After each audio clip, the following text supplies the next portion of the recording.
Hello and welcome to episode 257 of the AGEIST Podcast. I'm David Stewart and I'm joined by my lovely co-host, Margaret May. David, how are you today?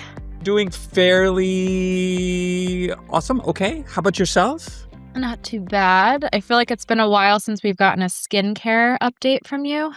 Oh God, I gave up. It was just like too much bother. I just stopped. So what I did is I went into ChatGPT and it did this whole 7-day-a-week sort of protocol, morning, evening. Truthfully, Margaret, all I do is I just use the tretinoin or something that's like retinol. So I do that, make sure you use a washcloth to like scrub that stuff off. And if my skin gets too irritated, I'll use, there's this like blueberry smelling yummy stuff. I forget the name of it that I put on my face. And that's kind of nice. But like I use OneSkin when I'm in Utah. I use that on like my appendages. Love that stuff. But first I forgot to bring it to New York, so I don't have it. And I use the face stuff from time to time. I feel like that's what happens with me too. I get all jazzed about a new skincare routine and then a couple weeks go by and I regress back to my old standby. I feel like so much of this, it's like, oh, I should do my red light, but oh, I've got to go and get morning sunlight, but oh, I can't put sunblock on. I shouldn't wear my glasses when I'm getting morning sunlight. I should be doing this. And it's just like, if I stacked everything together that people tell me I should be doing in the morning, I'd have to get up at like 3 a.m. and like start all this stuff. I'm happy with my face. I have come to terms with my face, Margaret, if that's what you want to ask, and I feel good about it. Nice. Hey, as long as the skin's feeling good and you're feeling good about the skin, that's all that matters, right? As my favorite failed drugstore chain used to say, feeling good, looking good. There we go. Or maybe looking good, feeling good. I think it was looking good, feeling good. Yeah, that was it. Yep. Well, this week, we're going to be sharing one of our most compelling conversations from the archives. We have a special encore with Dr. David Spiegel, who is a pioneer in the role of hypnosis in healthcare. This is not stage show stuff. We're talking serious applications of trauma recovery, pain management, stress, and even cancer support.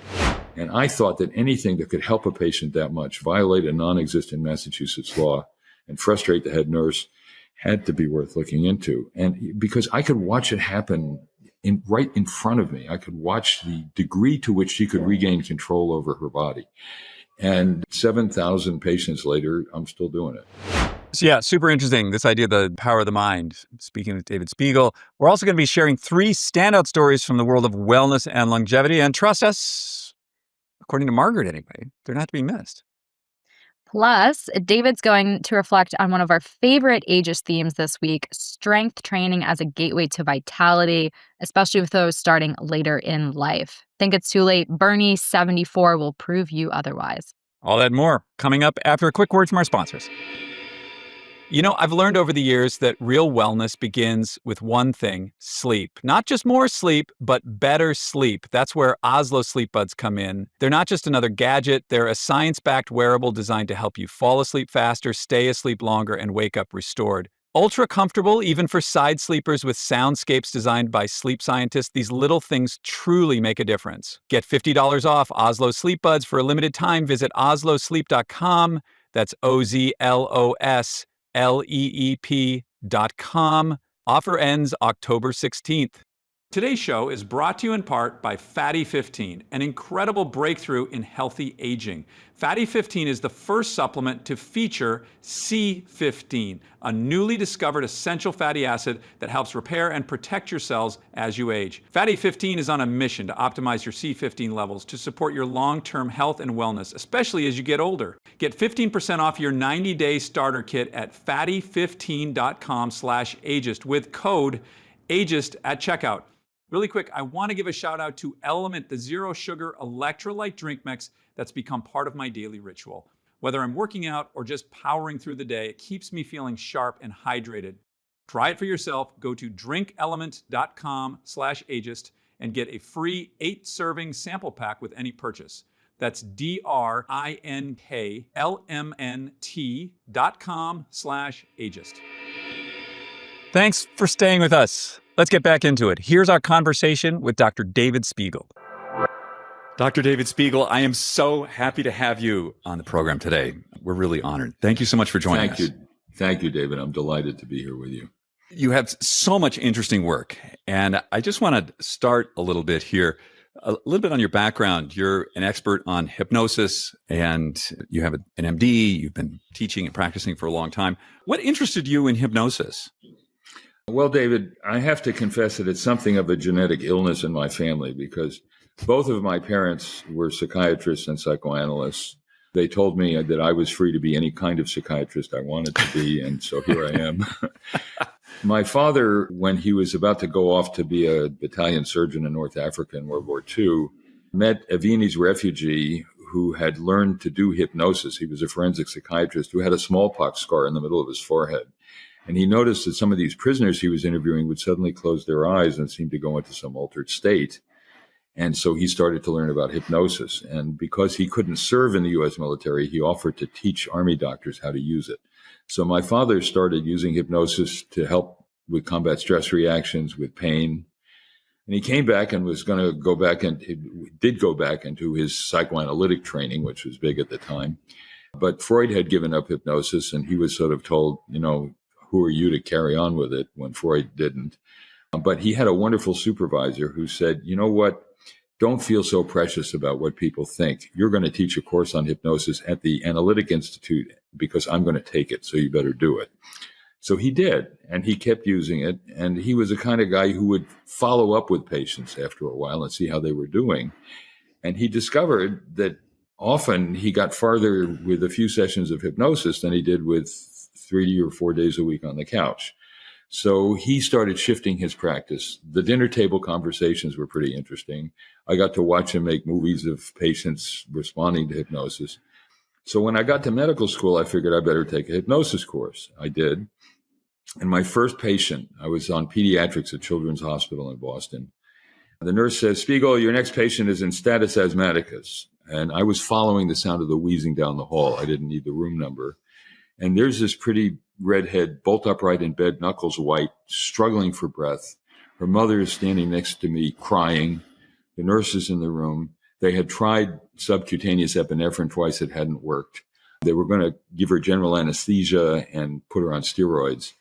And I didn't know what else to do. So I said, would you like to learn a breathing exercise? And she nods. So I got her hypnotized. And then I started to sweat because I realized we hadn't gotten to asthma in the course yet. So I said something very, very sophisticated. I said, each breath you take will be a little deeper and a little easier. And within 5 minutes, she's lying back in bed. She's not wheezing anymore. Her mother stopped crying. The nurse ran out of the room. My intern comes looking for me. I figure he's going to pat me on the back and say, what the hell did you do? He said, the nurse has filed a complaint with the nursing supervisor that you violated Massachusetts law by hypnotizing a minor without parental consent. Now, Massachusetts has a lot of weird laws, but that one is not on the books. And her mother was standing next to me when I did it. And he said, you're going to have to stop doing this. And David, this is the story with hypnosis. We don't get no respect. It's either silly or dangerous or both. And he said, and I said, why do I have to stop? He said, well, it's dangerous. And I said, you're going to give her general anesthesia and put her on steroids and you think my talking to her is dangerous? I don't think so. So take me off the case if you want, but as long as she's my patient, I'm not going to tell her something I know isn't true. So he stomped off and they had a council of war among the intern, the resident, the chief resident, the attending. And they came back on Monday with a radical idea. They said, let's ask the patient. I don't think they'd ever done that before. And she said, I like this. I want to keep doing this. She had been hospitalized monthly for 3 months. She had one subsequent hospitalization, but went on to study to be a respiratory therapist. And I thought that anything that could help a patient that much, violate a non-existent Massachusetts law, and frustrate the head nurse had to be worth looking into. And because I could watch it happen right in front of me, I could watch the degree to which she could regain control over her body. And 7,000 patients later, I'm still doing it. Okay, so that answers my next question I was going to ask you. Is it effective? How does it work? And is it dangerous? We can skip that. Yeah. Yes, no. Okay. Before we jump back into the science, a quick word from our sponsors. One of the things I've learned after talking with thousands of people about health and longevity is that sleep is the foundation. You can eat right, exercise, meditate, but if you're not sleeping deeply, you're starting from behind. That's why I've been using Ozlo Sleepbuds. They're not your average earplugs. These are a science-backed sleep wearable that actually helps you fall asleep faster and stay asleep longer. I love that they're designed for all-night comfort. Even as a side sleeper, I barely notice them. And here's what really impressed me. The audio isn't just white noise. It's engineered by neuroscientists to settle the mind and block out everything, from city noise to a snoring partner. When I wake up after a night with Ozlo, I feel more restored, clearer, more optimistic about the day ahead. And I can tell you, at my age, that kind of restorative sleep makes all the difference. Now, until October 16th, place your order to get $50 off of Ozlo Sleepbuds. Visit ozlosleep.com. That's OZLOSLEEP.com to save $50. As someone who thinks a lot about aging, I've tried most everything, from cutting-edge tech to the simplest things like walking more and sleeping better. But what really caught my attention recently is something that feels quietly revolutionary. It's called Fatty 15. This isn't just another supplement. Fatty 15 is built around C15, a newly discovered essential fatty acid, the first to be found in over 90 years. That's right, discovered by Dr. Stephanie Venn Watson while working with aging dolphins in the U.S. Navy. Dolphins, who knew they'd teach us so much about human health? What makes C15 remarkable is how it repairs and protects our cells, boosting energy, supporting sleep, cognitive function, and even smoothing out those stiff joints we start to notice more as we age. Based on over 100 studies, we now know that C15 strengthens our cells and is a key healthy aging nutrient, which helps to slow biological aging at the cellular level. In fact, when our cells don't have enough C15, they become fragile and age faster. When our cells age, our bodies age too. Fatty 15 is clean, 100% pure, vegan, and free from all the junk you don't need. Over 70% of users report real benefits within 16 weeks. Fatty 15 is on a mission to optimize your C15 levels to help support your long-term health and wellness, especially as you age. You can get an additional 15% off their 90-day subscription starter kit by going to fatty15.com/ageist and using code AGEIST at checkout. So, if you want to age like you mean it, gracefully, powerfully, and with purpose, Fatty 15 is a smart place to start. You've also done a lot of work with cancer and cancer patients. And yes, I have. You know, there's something about the title of one of your papers about psycho-oncology. So this is a phrase I've never heard. Tell us, what is that? Well, psycho-oncology is basically a medical discipline where people study how people react to having cancer, what are the best ways of supporting them through cancer, and what are some of the psychophysiological mechanisms that may have an effect on how people cope with it, how they live with it, how they sleep with it, and whether some psychological issues may have an effect not just on quality of life, but potentially on quantity of life too. So it's how do we understand and better help people with cancer live through it, live through the treatments, and live better and maybe even live longer. Quickly, could you give me some ideas of some of the methods and protocols you've done to help people in this way? Sure, David. We've done randomized clinical trials sponsored by the National Cancer Institute and National Institute of Mental Health, in which we take women, for example, with metastatic breast cancer. So these are women who've been diagnosed but now have had a recurrence of the disease, which is a more serious situation. And we randomize them either to get standard care with some education about cancer or to attend weekly group support. And I started this in the 70s at a time when it was considered a bad idea for cancer patients with advanced disease, especially, to see one another because some of them were going to die. Metastatic disease doesn't always, but often results in death from cancer. Although it's interesting to note that more women diagnosed with breast cancer die of heart disease than breast cancer. Right. So it's not always a death sentence by any means, but it is concerning. And so we got these women together. We would meet for an hour and a half once a week. They would talk about their fears. They would learn to better manage their emotion, to not be so suppressive of how anxious and sad they were, but to talk about it because they could see in other people that they found it comforting to be able to share their feelings and concerns. And even when the worst happened, when members of the group died, they were able to grieve the losses together. And, death is not a novel concept to a cancer patient. It's not like, oh, I didn't know that could happen. Of course. And one woman said after being in the group for a while that being in the group is like looking into the Grand Canyon when you're afraid of heights. If you fell down, it would be a disaster, but you feel better about yourself because you're able to look. I can't say I feel serene, but I can look at it. And so these women strengthened one another. And we found over the course of a year that they became less anxious and depressed. Just being able to face it. They could see in other women in the group things they couldn't see in themselves. They would feel like I'm weak and too frightened and all this. And they would say, she's dealing with it the way I am. And I don't see her as weak or too frightened. I see her as coping well. And they felt less alone with it than they did before. So we found that over time in randomized clinical trial, the women in the support group were less anxious, less depressed, had less pain than the control group. They learned to control their pain with self-hypnosis so that a new pain in their chest didn't automatically mean to them that their disease was progressing. It meant they needed to do something to control the pain, and they did. So they had half the pain.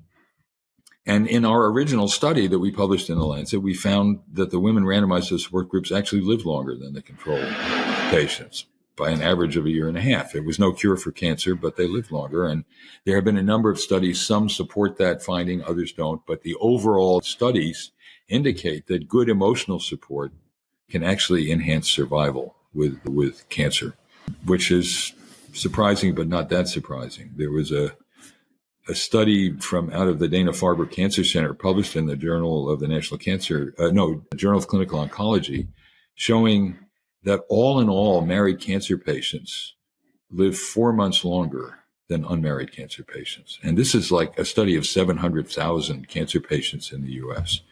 This is psycho-oncology. This is the fact that what's going on in your head has an effect on your body. It can help you live better if you handle it better, and maybe it even will help you live longer.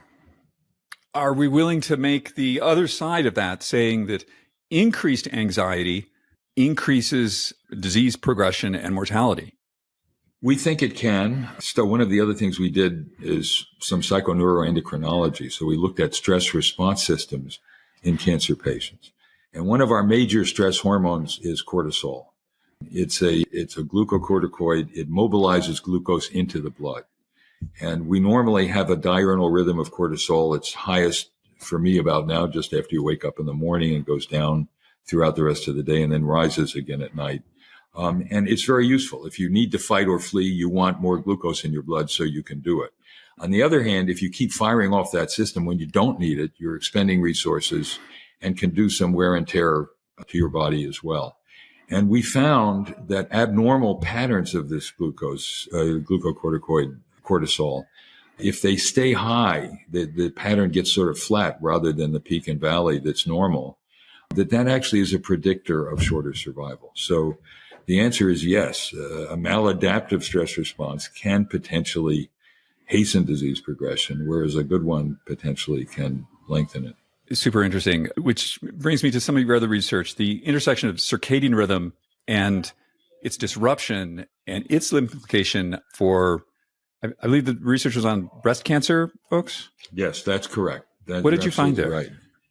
We found that a disrupted pattern, and part of it I was already referring to, the cortisol pattern being disrupted, abnormal circadian pattern of cortisol predicted shorter survival. And this is years later. It isn't like, 3 days before you die, the pattern's different. This is years before. But the other part of circadian rhythm, David, that's very important is sleep and wakefulness. And we found actually that people with breast cancer who were inefficient sleepers, who had trouble getting to sleep or staying asleep, actually also had shorter survival. But the other way around is good sleepers live longer. It was having a long period of good 7 hours of consistent sleep at night predicted, and with fewer disruptions, predicted longer survival with breast cancer. A colleague of mine, Oksana Polish, took the lead on those studies. And so it suggests that, just managing your stress response during the day and getting a good night's sleep is a good part of therapy for cancer. And there's reasons why people may lose some sleep I was just talking with someone who 2 years ago was diagnosed with breast cancer, and she found herself waking up at night in a cold sweat, very anxious. And she actually started using Reveri, our self-hypnosis app. And she said, I'm sleeping, I sleep through the night. No meds. I sleep better. So that's good for you psychologically, but you know what? It's good for your body too. Good sleep, as you know, exercise during the day and good sleep at night should be a part of everybody's health regimen, but especially cancer patients. So that's what we found. 100%. I mean, I tell people, I don't care how many supplements you're taking, if you're not sleeping, you're sabotaging everything. That's right. That's exactly right. It's good for your brain and good for your body to get a good night's sleep. I'm curious about this intersection of heightened anxiety, trauma, disease, and then reduction of anxiety and possibly addressing past trauma through hypnotism or self-hypnotism. Yes, hypnosis can be quite effective in helping people deal with trauma for a number of reasons. One of them is that when you're traumatized, you go into a kind of hypnotic-like state. You narrow the focus of attention, you dissociate things that otherwise you'd be aware of. And so we've learned that many kinds of treatments for post-traumatic stress disorder involve what's called exposure and cognitive restructuring. So the way you deal with it is not run away from the memory of the trauma, but you address it so that you don't feel attacked by it again. You're saying, I'm choosing to pay attention to this and I'm going to put it into perspective. And so you can use hypnosis as a kind of controlled entry, but also exit. The nice thing is you focus intently on it, but then you do some mental work about it and then you step back from it. So, and there's been a randomized trial of hypnotherapy for people with PTSD out of Israel, and it shows that, in fact, people recover more quickly. And I can give you an example if you want. I had a patient who was a lovely woman who grew up in a country that is not famous for being nice to women. And she said, I realized as a teenager that my body wasn't my own. Men could comment on anything they wanted to. It was terrifying. And I learned then that she had been raped by a landlord when she was 12 years old. And the family was afraid to do anything about it. They didn't want to be thrown out of the building and all that. So they finally got out of that country, came here. She became a healthcare professional, but she was chronically depressed. She retired work 15 years before she needed to. And I initially was treating her for pain with hypnosis, and she got rid of the pain. It was from 6 out of 10 to 0 in one session. She was astounded by it. And then we started talking about this, what had happened to her and her depression, and her psychiatrist who's treating the depression had referred her to me. And I said, well, let's go back in hypnosis and relive what happened to you. And so I said, I want you to pretend you're your own mother to your 12-year-old self. And she starts to cry, and I have her picture herself right after she'd been raped. And I said to her, I want you to answer one question for me. Is this her fault? Did she deserve this? Did she do something? And she started to cry harder, and she said, I'm stroking her hair. I'm stroking her hair. This is not her fault. I'm stroking her hair. And she came out of it and she said, I feel lighter somehow. I feel different. And about a week later, she called me up and she said, my psychiatrist wants to know what you did to me because I'm not depressed anymore. And she said, my friends don't recognize me. And I just talked to her the other day. It's about 8 months. And she said, I've had one bad month, but otherwise I'm a different person. I feel different now. I'm not depressed. And so there are times when you can use states like hypnosis to intensely focus on and work through feelings. And of course, the problem with most sexual assault victims, particularly when they're children, is that they blame themselves for events they didn't control. The worst thing about trauma, about sexual assault, about the horrific things we've seen happen in Israel is it's not pain, it's not fear, it's helplessness. You're made into an object, and we hate that. Agency is taken away from you. And so many children, especially who don't understand independent causation, figure if the world is fair, if the world is just, and this terrible thing happened to me, must be something wrong with me that made it happen. So they blame themselves for things they didn't control. And so helping people just understand and face that period of helplessness, but see it not as something they deserved, but as something that was imposed on them, can be very helpful to them in putting trauma into perspective. And hypnosis can be very helpful with that. Oh, this is a powerful story. Well, you worked a lot about respiration and mood, which is something we're going to circle back to that in a moment and talk about Reveri, because there's a lot there. But talk to us about, there's a phrase that I came across called cyclic sighing, which I guess is a scientific term for something that I commonly do, but explain to people, what do you guys mean by cyclic sighing? Cyclic sighing. Well, it means literally sighing in cycles, and we all sigh. Our respiratory system is programmed to have a deeper exhalation from time to time. That the deep inhale helps to open up all parts of the lungs so that you get air circulating in and out, and you don't have some of these little alveoli, these little bubbles in the lung where the oxygen and carbon dioxide transfer happens, sort of remain collapsed so that they don't allow for air exchange. But after the deep inhale, this slow exhale is important. And part of why it is, we're used to saying, if you're anxious or tense, take a deep breath. Well, actually, it's the inhale actually tends to increase sympathetic activity because it reduces venous return of blood to the heart. If you think about it, you're lowering pressure in the chest. That's how you bring in more air. And so your heart senses a little bit less blood coming into it. And so the sympathetic nervous system says, you better start beating harder and faster. So there's just a bit of an increase. When you exhale, the opposite happens. You're forcing blood into the heart. It triggers parasympathetic activity that slows the heart rate. So there's this constant variation going on. But basically, exercises that emphasize a long, slow exhale are relaxing because heart rate slows down a bit. The parasympathetic nervous system goes into action. So if you want to calm yourself down, one very quick way to do it, and you can try it now, David, if you want, is you just inhale first using your abdomen. So diaphragmatic inhale through your nose, inhale through your nose, hold your breath, and now fill your lungs completely by expanding your chest. And now slowly exhale through your mouth. Slow exhale. Try it again. Inhale through your nose, halfway with your belly. Hold. Now fill your lungs completely. Slowly exhale through your mouth. How are you feeling now? I'm familiar with this exercise, and you are. I love it. Yeah. It was actually taught to me by a gentleman I had on the show who was a former Blue Angel pilot who was in Top Gun. And they're experts at, sympathetic, parasympathetic, being able to oscillate back and forth. And he taught me that. Yeah. Right.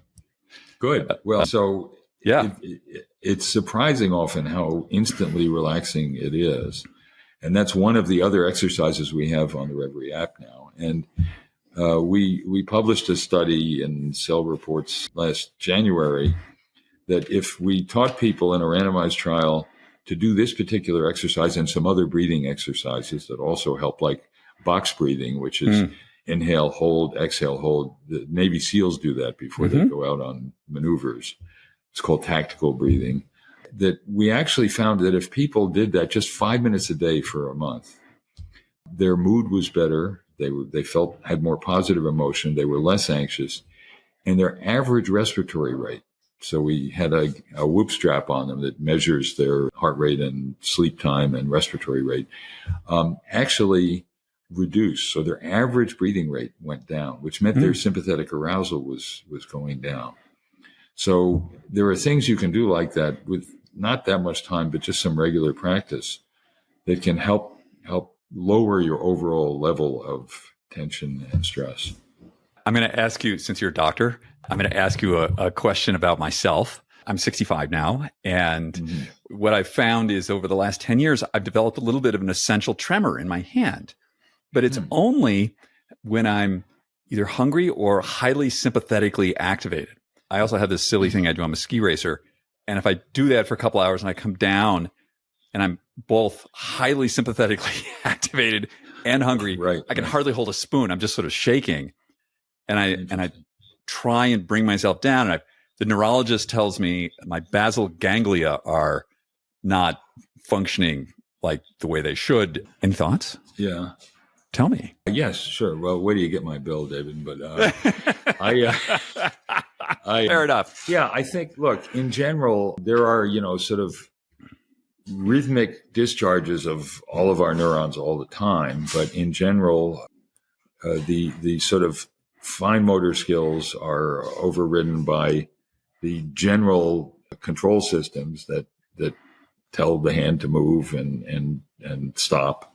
And that your level of tension, which increases sympathetic activation, may sort of bring out some underlying rhythm that is not well dampened when you're really stressed and activated or hungry and seeking, nourishment. Your blood sugar may be a little bit low. And so it's a kind of subtle discontrol in the system that most of the time you can handle. But when you've got strong sympathetic arousal, like when you've been skiing and on a race, it tends to unmask that. And, I would say, I don't think it's anything to worry about. It's not a hell of a lot of fun, but things you can do to self-regulate. And it'd be actually an interesting experiment for you to do. When this is happening, after you've come down from skiing, do the cyclic sighing then. Yes. And see if you can slow that down. I'll bet you can. I can. I was going to tell you that. This works. Good. Is where I was going with this. There you go. Good. That's what I figured. So what it's showing is that you're unmasking a sort of slightly uncontrolled sympathetic arousal. And if you can just get the autonomic nervous system back in balance, you can control it. So it's not a hell of a lot of fun, but I don't think it's anything to worry about. And the fact that you have this, you can invoke this secondary parasympathetic control is a good thing. So, I would view it as something like the temperature gauge on your car. If it goes up, you know what to do to bring it back down. But it's interesting, actually, that you have that experience. But the good news is you can control it. I'm friendly with a lot of high-performing athletes and their coaches, and this can be trained. Really? Yeah. I've had Andy Walsh on this show. He's head of high performance for Red Bull. And that's sort of like sympathetic is their world, right? Yes. So after something happens, if you watch a really high-performing athlete, they'll do their thing, and then there'll be like 30 seconds where they're doing this, where they're sort of bringing everything down so they can do their thing again. Because you can't stay at that high level consistently. That's a good point. That's very interesting, and I'm sure that's true. And you want the arousal when you want it, and not when you don't. Like the Navy SEALs. Right. Yes, they run through the jungle for 10 miles, all this stuff, and they're all jacked up. But now they have to focus, so they have to be able to like bring themselves down to do that. That's true. Yeah, you want to marshal it so you've got it when you need it. The coach of the Stanford women's swimming team some years ago, we have a superb women's swimming team, but he noticed that they were swimming faster in practice than they were in meets, and that's not a good thing. Right. And what we realized was that they were getting distracted by worrying about what the woman in the next lane was doing. And swimming is not a contact sport, so it really doesn't matter what the other person. So I had them do self-hypnosis and just practice swimming their own best race, focusing on their communication with their body, just the kind of thing you're talking about, and having the feeling within their body that they were using their body as efficiently and as well as possible. And their times went down. They did it faster and better when they were just focusing on themselves and ignoring what was going on in the neighboring lanes. So that's another example of that. We'll be right back with Dr. David Spiegel. But first, a brief message from our sponsors who help make these conversations possible. It's hot out there. And if you're like us, you're chasing sunlight, long hikes, and maybe even a splash in the ocean when you can. But all that fun comes with a hidden cost: hydration. That's where Element comes in, LMNT. It's not just about quenching thirst. It's about replacing the essential electrolytes your body actually needs. Plus, good news, my favorite flavor, lemonade salt, is back in stock. It's a salty, sweet crowd pleaser that brings back fond memories, and it keeps me sharp whether I'm on a trail or at my desk. Hydration is one of those simple daily wins that stack up over time. So visit drinkelement.com/ageist and get yourself a free 8-serving sample pack with the purchase of any electrolyte drink mix. That's DRINKLMNT.com/ageist. Stay salty, stay strong. We had Dr. Lauren Loberg on the show a couple of weeks ago, and she's a performance expert, deals with a lot of athletes, but the conversation was around all of life is performance. Talking to my wife, I need to be able to perform properly. Going to the grocery store, like it's all, you're not necessarily an Olympian, but being able to perform properly and being able to focus like this and exactly what you're talking about, which brings me to Reveri. Great. So let's talk about Reveri. What is this? Reveri is a digital interactive hypnosis app. I decided that, I've treated a lot of patients, about 7,000 in my career, but there are a lot more people who can benefit from managing their pain, stress, anxiety, insomnia, bad habits. And I wanted to make what we've learned available. And there are a couple of sort of tricks to it. And one is that all hypnosis is really self-hypnosis. So is it possible that people can just do it for themselves when they get the right instructions? And we built Reveri. Ariel Poehler, who's the co-founder of Reveri with me, came up to me after a Brain Mind Summit at Stanford and said, would you like to try and build an app that would do this? And at first I was a little nervous about it. What would happen if all these people out there were getting hypnotized and I wasn't there watching them, but I thought, why not? Because I don't really hypnotize people. I teach them how to use their own hypnotic ability. And so why shouldn't people be able to do that? But I wanted it to be as much like the experience in my office as I could. And that meant interaction. So, I give some instructions. I see how they're responding. I ask them, and then I make decisions about what to do next. So I wanted it to be like that. And he said, well, Amazon's Alexa is making this, interactive speech platform available. They want more people to use it. Should we try? Let me build you one. So we worked on that together. We started out helping people to stop smoking. And we found that 1 out of 5 people just stopped smoking using the app right away. So that's about as good as I get when people are sitting in my office and I'm doing it. And it's about as good as you get using varenicline or bupropion or nicotine patches as an alternative. So we began to see, it could work. But the app, it was a little clunky. And so we decided, we hired some great engineers, built up a little company, and we've got our own app now that works very smoothly and helps people get to sleep, get back to sleep, control their pain. I noticed that you had a doctor on the show, Afton Hassett, yes, who talked about pain control and that pain is in part, the way I like to say it is the strain and pain lies mainly in the brain, that brain is an interpretation of signals that come into the brain. And we found, as many other people have with hypnosis, that you can control pain perception. You can make it worse. You can make it better, mostly better. And he talked about how the default mode talks with the salience network. Those are exactly parts of the brain that hypnosis alters. So we found when we hypnotize people that they can turn down activity in the salience network, the dorsal anterior cingulate. They can disconnect from the default mode network. So when they're engaged in the hypnotic things, they turn down activity in the default mode and they reinterpret pain signals. So we find that about 3 out of 4 of the people who use it find within 12 minutes that they've been able to reduce their pain. And so we're viewing this as a way of helping people with stress, with pain, with bad habits, and a number of other everyday problems people live with, that Reveri can help them do it.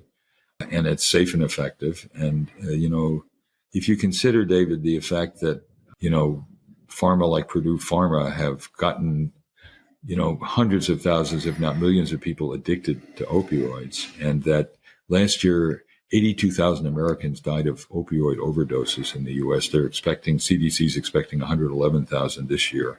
It's horrifying. And, people are scared of hypnosis and they say it's weird or it's dangerous or something.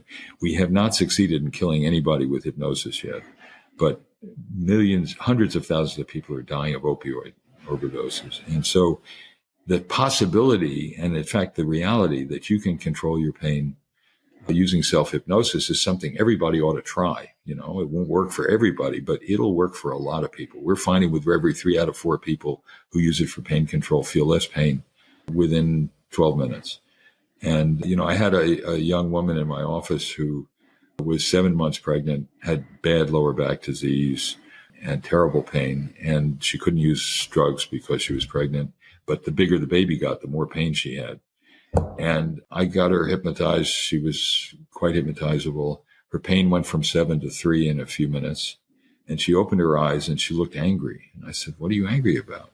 And she said, "Why are you the last doctor I got sent to instead of the first?"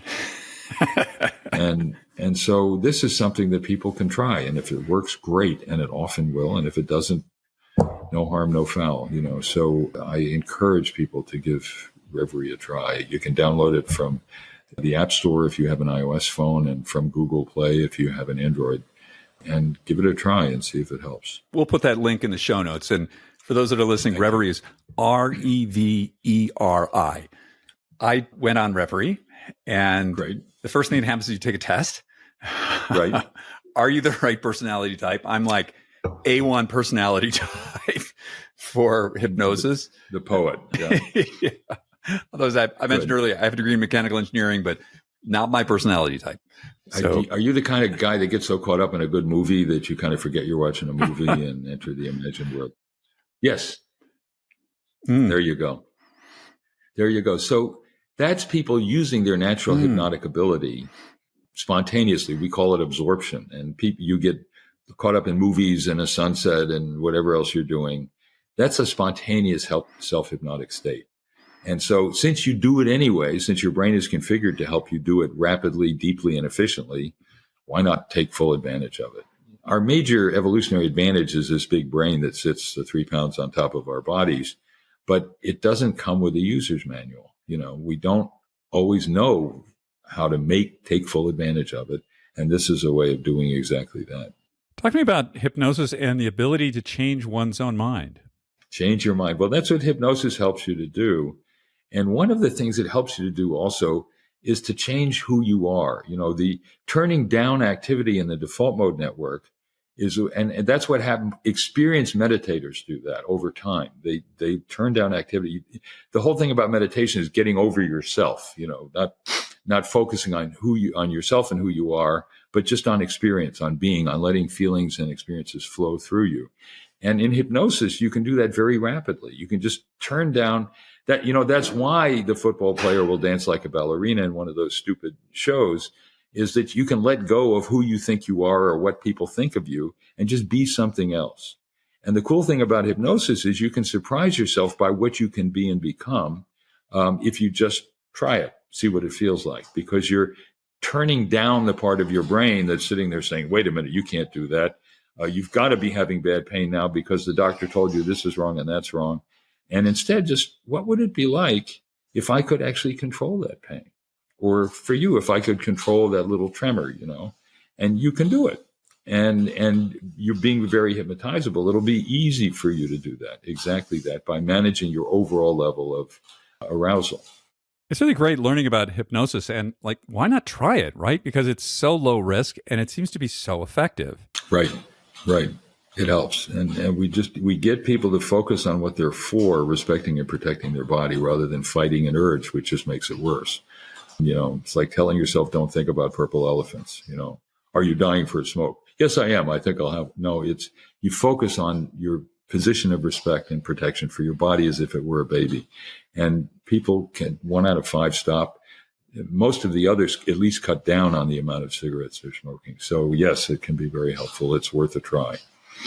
David, it's been great having you on the show today. It's really an honor and a pleasure. And congratulations on the launching of the Reveri app. I hope people get to try that. You're most welcome, David. Thank you for having me. I so enjoyed listening to this episode. This was a new one for me and probably a lot of the AGEIST listeners, but not for you. So how did you feel? Was there anything new from your other conversations? I think that we are what we think we are, essentially. Yeah. And if we can change our thinking or how we view things, the biology seems to follow. Yeah, the biggest takeaway from his conversation was just the mind is so powerful. And I loved when he was talking about meditation. He said something along the lines of meditation is getting over yourself. It's letting go of who you think you are. And if you can let go of who you think you should be, then that opens up so much possibility. I remember like seeing hypnosis shows when I was in school, or like the big thing at sleepovers was like if we could like self hypnotize ourselves or like have a friend do it, like rubbing your temples, and How'd that work out, Margaret? Did that work? I remember when we would do it, some friends would be really impressionable, and Dr. Spiegel was kind of getting into that. Certain people have a constitution where they are more impressionable, and I think you were one of them. But I remember kind of in those moments realizing that it's like, oh, I'm essentially the one that's self-hypnotizing myself. The intersection of hypnosis and meditation is you can change your mind. Like literally, you can change your mind. So that's a powerful thing, that just as our physiology is not static, our learning is not static, the workings of our mind, we can change if that's something we want to do. Yeah. It was making me think the other day I was reading something and it was talking about like your neurological system. And essentially, if you, for example, are like watching a scary movie, the response that you're having to that, your body doesn't know the difference between you perceiving that experience and you actually having that experience. Yeah. I think that kind of leads into the power of hypnosis in this way of like, if you have a really traumatic experience, right, you can use the hypnosis to kind of go back to that moment and almost like reshape your response to it. I think hopeful message, right? That like we have the power Yeah. to heal ourselves in this way. And the Right. body is so wise and it has the power to be essentially like rewired. What do we got this week in the world of wellness? What is important to you, Margaret? What have you sifted through all the noise and found for us to discuss today? All right. So I got 3 stories for you this week. First one, let's talk social connectedness and your molecular clock. So there was a fresh epigenetic clock study. It was published in the October issue of the journal Brain Behavior and Immunity Health. And it showed having stronger, more sustained social relationships across your life is significantly associated with younger epigenetic aging. So they found connections to lower systemic inflammation, just suggesting a wiring between being social and our core biology. This is one of those like, duh. Yeah. Like, how much money was spent to figure this out? Yeah, all right. So it makes sense to me. You know what I wonder, Margaret? Since you're somewhat younger than I am, so my clock is like I'm like, I don't know, depending on which one of these clocks you believe, it's like 10 years younger than my actual age. But if your 10-year clock is 10 years younger, that would put you into being a teenager. And is that a good thing? Physiologically, yes. Okay. Because we can get into kind of like an emotional intelligence, right? We have all of these different kind of registers of age, I guess, that we can talk about. But it would be really fascinating if they started to do studies to see like if you knew that information about Yeah, what would yourself. you do? Well, also how that's going to perspect how you perceive or like your Yeah. behaviors you engage in. I think that then what you were suggesting, this idea of like, oh, if I'm like 30, but my epigenetic clock says I'm 18, like how would I Yeah. be? Bring out the bong. I don't know. Yeah, right. Would I be like more lax in my kind of like health Yeah. approach? Would I Right. Like, use wait, that power? Would I lean more into it? we need to align these two things, Margaret. So, like, get heavy into the beer, the pizza, stop sleeping. We need to have your epigenetic age and your chronological age line up. I feel like we've gone way too deep into this. What's next? Well, we're going to talk personality and longevity next. This one was Okay. fascinating to me, given the psychological aspects are always interesting. Researchers are finding that traits like conscientiousness and optimism are linked to living longer, healthier lives. Not such a surprise there. But there was an article published in The Guardian that was highlighting the study across over 22,000 people using nuanced self-descriptors. So think organized, active, helpful, not just like outgoing or extroverted, introverted. And the study showed that these specific self descriptions predicted mortality risk better than those broad categories that I was mentioning before. And it actually, these personality traits predicted that up to 21% lower mortality risk, even controlling for other factors. So the study found that being organized and active may be a predictor of longer life. Comes down to Hmm. your personality. Do you think there's any credence to that? We're looking at one particular study here. Well, let's look at the contrary. If you are disorganized, inactive, and unhelpful, that would seem to be not great for anything. So you're not helpful. You probably don't have any friends. You're inactive. You're obese. You have terrible physiology. You're disorganized. You can't manage to get anything done. That would seem not to be good for outcome of anything. So, No, and if you're giving yourself those self descriptors, right? Like right, organized, I'm inactive, getting right. looping back to Dr. Spiegel here. If you're thinking it, you're believing it, and that's probably going to be the outcome. I would broadly characterize these as optimistic and pessimistic.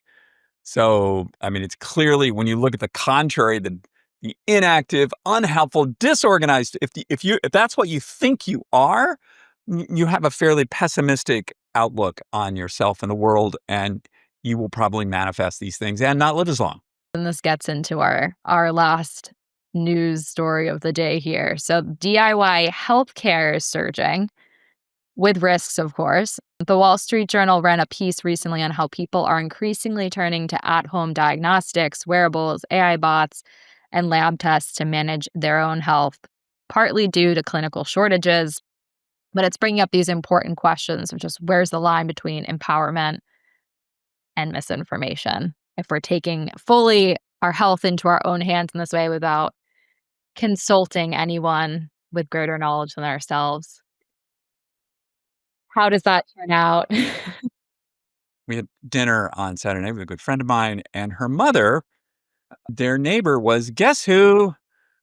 Bobby K, RFK. RFK would occasionally stumble over into their kitchen, totally out of his fucking mind, insane. And they said after the worm thing happened, he just became like, it just didn't make any sense. It was just like completely nuts. So, in, in the realm of DIY, not listening to proper practitioners, we have the head of HHA's example 8, where that'll get you. I think that there are two parts to this. There's one, self-empowerment. Okay, that's great. So I track my sleep. Okay, great. I can optimize my sleep. I track some of this stuff. I'm a highly tested human. I will take actions to improve my sleep without really talking to my practitioner about that. Like, I think I can do that. I can probably lower my resting heart rate. I can increase my HRV, things like this on my own. Okay, great. The thing where things get sort of off the rails is the RFK stuff. Like, I think I want to go on the dark web and like get a lot of human growth hormone because I want to be huge. Okay. You can do that now. That's not such a great idea. I think it's really good. We have an enormous amount of information. There are all these AIs, and we're in touch with a number of people who are developing these sort of health AIs. Like ChatGPT is not gated. So it's going to pull up whatever. I think that having this information is fine, but as soon as you're getting in the weeds on this, you want to talk to a licensed professional who can talk back and forth with you about this. So that's just something like the AI can't do, right? So the AI is not able to sort of parse out and discern sort of the totality of where you're at. You're just sort of giving it stuff that you think might be important, and then it's going out and pulling up God knows what. And probably a lot of times it's fine. But you really want somebody there just asking you questions that maybe you're not asking yourself. Like, oh, you start the day with gummy bears. Okay. Well, let's talk about that. It's an exaggeration, but I think that it's nice going into a practitioner prepared, saying like, hey, ChatGPT told me this. What do you think about this? And then having a back and forth with the practitioner about things where they can sort of tease things out and understand what's really going on. The thing about these AIs is they're so agreeable. Like, they're like, oh, that's so great, David. Oh my gosh, you gave me this information. You are a wonderful human. And like this. So We humans are such meaning-making machines. So if you give us a wearable and we're able to discern patterns and we're able to ask questions that to like ChatGPT that corroborates our own meaning, like we can essentially create like a closed bubble of like, oh, this must be happening. And I'm like, all the information I have in front of me does line up that it's telling a particular story. But you always want to corroborate that with someone who is unbiased, kind of out of that periphery, who yeah, also has a lot of experience, field experience, knowledge outside of the scope that you would have, who's also actively doing research and engaging with other practitioners. I think that in the long run, it's safer and more helpful. But it is nice to have these as kind of like a first line of defense to make yourself ask questions and to be like, oh, like say like are wearing a wearable and you notice a particular pattern and then something seems to shift. It's like, that's interesting. I should get that checked out. It can give you a lot of information and help you come prepared to ask questions. But I don't think that that should be like where you stop. I'm going to be at Canyon Ranch for their Yes. Longevity Aid program. So the Super Age Canyon Ranch Longevity Aid program in November in Tucson. So this is like the penultimate experience. If you really want to know about your body, you get, 10 experts, a board of directors that talks about your biomarkers, how are you moving, what are you eating, how's your sleep, talking about your spiritual health, your mental outlook, and you leave the whole plan based. I mean, it takes 4 days. It's a big deal, and it's really resource intensive. But like this is sort of the opposite of that. So you not Yeah, only 'cause it's have so personalized. it's super personalized, and they all talk. They're there and they talk to each other about who? About you. And so you have this very high touch experience. And for somebody who wants that, helping to answer questions and facilitate things. So that's sort of the opposite of this other sort of, feeling around in the dark. Let's talk to some of the best people in the world about this and see what they figure out. Yeah, this is a really, really cool, unique opportunity. Though it could be costly and time intensive, you're leaving with a clear plan Yeah. that can then carry you forward for the next many years to come. I'm excited to hear about it once you return. So tell me about Bernie. So Bernie, he wrote into us for our It's Not Too Late call, one of our stories that we received. He is now 74 and he started strength training when he retired 10 years ago to age strong and live long. He didn't necessarily retire, though, not really. So he left his full-time work. He's still been a community college board trustee, still does some consulting, and he does this to pay for golf, travel, and his gym toys because he's really enjoyed getting in the gym. So he's training for whatever lies ahead, and he's enjoying every day he has. And the photo he sent in was great, too. Check it out on our website. His story is up with all of the other stories, but he's like pumping the iron and just like smile on his face. Loved it. You want to see about Bernie and the other people who've sent in their It's Not Too Late stories, go to aegis.com/story. And while you're there, please share your own. Your journey could be the next one we feature here on the show and on our site. That's a wrap for episode 257. If you haven't already, head over to aegis.com/newsletter to get our latest insights delivered directly to your inbox each week. It's free. And don't miss this week's community spotlight on Betty Burrell. She's our featured profile, and she is such a badass. She's tearing it up on the mountain bike trails in her 70s. Thanks for listening. Stay strong, stay vibrant, and we'll see you all next week.